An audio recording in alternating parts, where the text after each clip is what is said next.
আমাকে ক্যারেটে পড়াবে, কিন্তু মা বেঁচে না।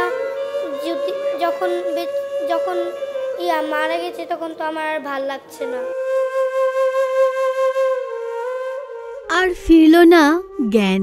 দীর্ঘ লড়াই শেষে মাত্র ৩৯ বছরে চলেই গেলেন অভিনেত্রী ও মডেল সীমানা। মা আর নেই। এই শোকের ভার নেয়ার বয়স হয়নি সীমানার ২ শিশু সন্তানের। ঘুমন্ত মায়ের মরদেহ ছেড়ে যেন কিছুতেই আসতে চাইছে না ছোট্ট সন্তানেরা। মায়ের নিস্তব্ধতায় বিরামহীন কেঁদে যাচ্ছে ২ সন্তান। বড় ছেলেটির মুখে বারবার মায়ের স্মৃতিচারণ। মা চেয়েছিল সে যেন ক্যাডেটে পড়াশোনা করে।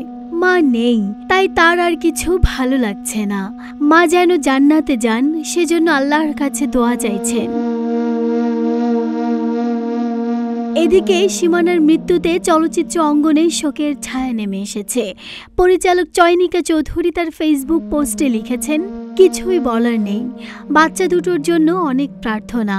পরপারে ভালো থেকো, আর ওপরে যিনি আছেন তিনি যেন এই বাচ্চা দুটোকে দেখে রাখেন, এই প্রার্থনা করি। পৃথিবীর সকল মা হারা সন্তান ভালো থাকুক, কারোর যত্নে আনন্দে থাকুক। স্ট্রোক হয়। দ্রুত তাকে রাজধানীর ধানমন্ডির একটি হাসপাতালে ভর্তি করানো হয়। পরে চিকিৎসকদের পরামর্শে রাজধানীর ন্যাশনাল ইনস্টিটিউট অব নিউরোসায়েন্সেস হাসপাতালে ভর্তি করা হয়। তার